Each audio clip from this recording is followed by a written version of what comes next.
Committee Room 29. Sound.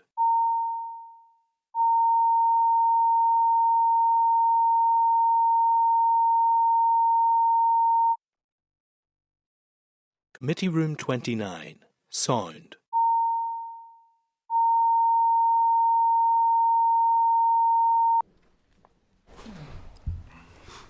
We had wanted to go.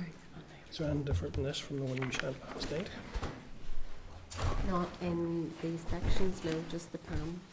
Very late additions, just anything marked in the others, what their amendments are and all that sort of stuff. This for What they have the in margin of this. actually- We confirm when we're back into live now. Okay, members, thank you. And that's us back into broadcasting and resuming our meeting at agenda item 11, Sign Languages Bill, and this is a departmental briefing on amendments. The papers for this agenda item, members, start at page 394 of the meeting pack. These include a tracked version of the departmental amendments and the updated deliberations table, which includes the amendments for our consideration.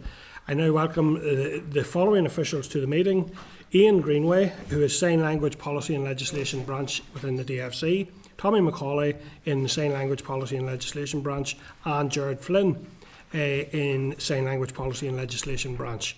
No strangers to committee at this stage, I have to say, as a team. And Ian, can I now go on back to yourself, invite you to brief the committee in relation to the department's amendments before we move to any follow-up questions from members. Thank you, Chair, and thank you, members. It's good to be reaching this stage on this important bill, and we appreciate the joint working as we work through that. And we have sent through drafts by Office of Legislative Council of departmental amendments, all but two of which have been discussed and debated in various committee hearings over the autumn. There are two departmental amendments. One is quite deeply technical around allowing flexibility if we wanted to do something about 3 government departments, shall we say, and so on. So I suspect that one won't hold us back too long. It's just about flexibility. And the other is to copper fasten that the sign language classes will be free in clause 2. So technically it's a small number of words, but it's obviously of significant importance for those who draw on those classes. The other amendments I think we've been backwards and forwards with as through various correspondence and hearings, and I would not intend to take any more of your time before we get into any detailed discussion, Chair. Okay, well, thank you, and I'll go to members' questions. But I suppose some of the things I just want to make note of before we come to members is I welcome the addition of free of charge to clause 2 in terms of the classes. I think that's useful. In terms of clause 4, there's now higher assembly control in terms of adding and removing organisations from the prescribed list.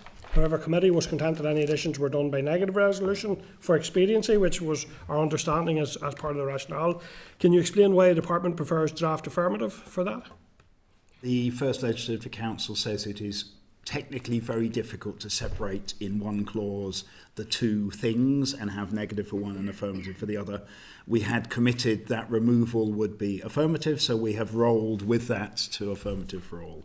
Okay, thank you for that clarification. Clause 5 and 8 then, again, I welcome the increase in terms of numbers of persons or groups the department should consult with. Can you confirm that the deaf community here is reflective of ISL, BSL, deaf, blind, etc.? That is that all of these groups in reality would need to be consulted rather than two groups from either BSL or ISL community, for example. Yes, that has always been our MO in the past and will be going forward. And indeed, as we've explained previously, work on the framework, we're consulting BSL, ISL and deaf-blind citizens also. So it will be reflective of those individuals and groups. Okay. And can you explain why you decided to make the changes to clause 7? This is to the amendments around on behalf of and or in the interests. We thought it would be given more clarity rather than someone just acting on behalf of, trying to give more sort of detail on they must reflect the views and be cognizant of the views of the deaf community. So taken in the round, we've hopefully reached out to the members of the committee for your amendments, suggested amendments, and tightened up our wording where we felt it appropriate, which we think reflects your thinking also. We hope it does. Okay, so members, any other further questions for officials? Kelly? Yes, guys, now bear with me on this one because I'm not convinced that we've covered it correctly, and this is about, let me just get the right clause up in front of you here. It's the part where you've changed it. I have no issue with changing it to young people. However, we had considered as a committee, you know, ensuring that as many people as possible could be included in this as part of the deaf community. But I know that we had considered adding in different types of people to it. Can I just confirm then, the access to the classes that are mentioned, and they're free of charge, which are very welcome, are limited to deaf children, young persons who are deaf, and their families. This Sign Language Act is about promoting and making sign language available. But it just seems to me that those free classes are linked only to young persons, because we're changing that to young persons and their families, and not to other people who have lost hearing through age or illness. So can you just clarify where you think that's already covered in it or isn't covered in it? Well, I think it's important. The first line of this subclause says without prejudice to the generality of this section, because the generality of this section is around promoting and other discussions we've had in the past. This is saying that children who are born deaf have a particular challenge of communicating, engaging, being part of society, beyond that may occur to others who have lost their hearing over time. That's not in any way to deny the impact that has personally or in communities, but there is a particular, and there is a proven particular issue with younger people, their educational attainment, connecting to the school system and education and so on. So we are saying we have this specific need to address this, and we feel it is so important that we want to embed it in primary legislation on the face of the bill, the Act, without prejudice to the generality of sign language action plans, etc. So what you're saying is this section, rather than excluding others, it's heightening the availability for children who are born deaf.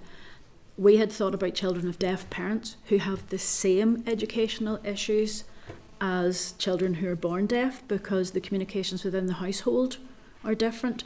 So I'm just wondering, are they children of deaf parents by not naming them, by only naming those who are? I'll let Tommy come to the CODA point. Yeah, I mean, the CODA, as you know, have been defined as members of the deaf community for the purpose of this bill. With regards to CODAs, it's a different angle in that there will be a familiar language within the home, and that generally, not always, would be a sign language. As Ian has mentioned, it does say without prejudice to the generality of this section. We have funded sign language courses for CODAs, so we don't need primary to do that. Okay. But we do believe that access to family sign language for now young people up to 25 is an absolute priority, which is why we think it belongs in primary legislation. With regards to other types of access to courses, subject to budget, of course, we have already funded and engaged with CODAs and supplied these courses. Indeed, we reflect that probably the majority of our interpreters in Northern Ireland are CODAs, so there would be language based there anyway. The most recent CODA course we funded with Hands at Talk was for level 4, and that's kind of a level plus basis, so that sets them up with their natural family language. They can fast track through that, so you also at the same time increase the capacity cohort for future interpreters, teachers. I accept that, but the deaf community, as we know, is all ages, and while absolutely we want to see improvements for children, and the deaf community themselves in our consultation have highlighted that, I just have concern that we're missing it's a wee bit of age discrimination. So anyone who's lost their hearing due to illness or injury, and we know that there are a number of people who live in nursing homes, and we've had evidence from the deaf community about people living in nursing homes who are older, who have lost their hearing and they're living in isolation now. They have very little communication, and if they had access to a form of communication such as sign language, it would vastly improve their lives. So I agree that we certainly need to keep the young people in it, but I'm wondering, is it just purely because of cost that we don't extend those classes?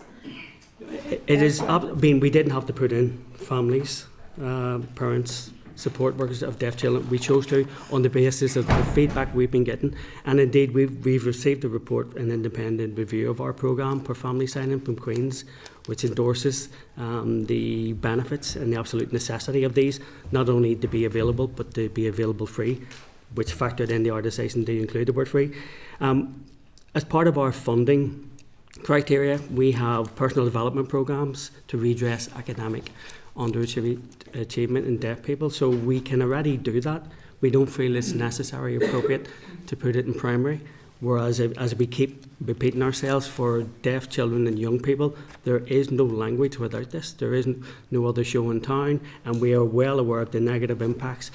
And I would draw your attention, I think the committee is already aware of the BDA report. For every £1 invested in early years sign language provision, £14 benefits are realised throughout the life span of that. I'm not arguing person. with that. Yeah. I'm just thinking that there isn't a report on old people and isolation and the level of depression, mental health problems, their lack of access to health, everything because they don't have language anymore because they've lost their hearing.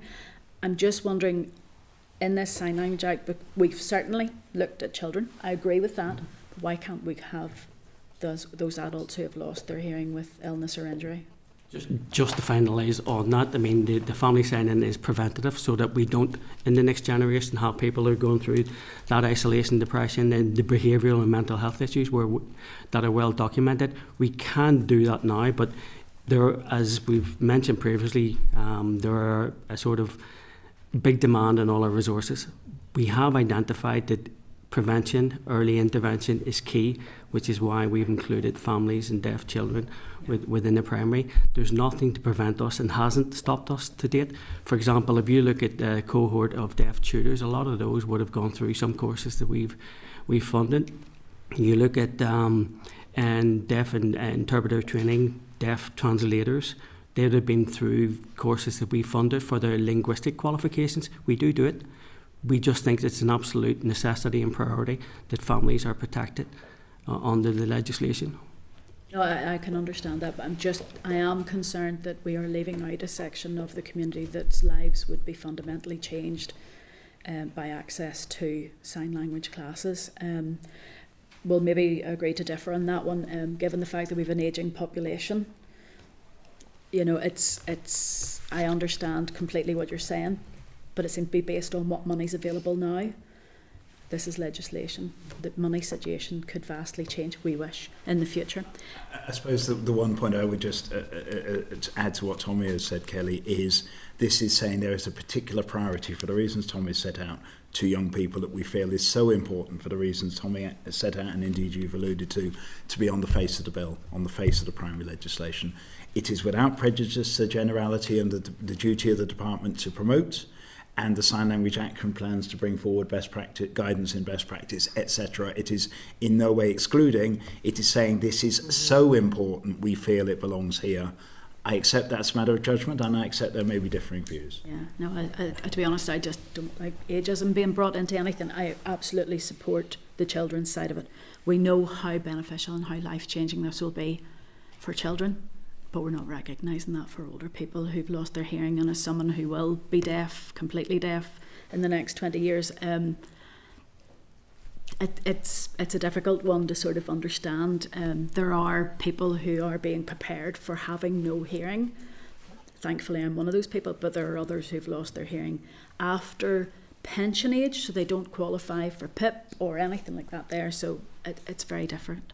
I think, to be honest, Chair, that's my main one at this stage. There are other parts that I'm not in agreement with the department on, but many of the amendments that you're bringing forward I have absolutely no issue with. Yeah.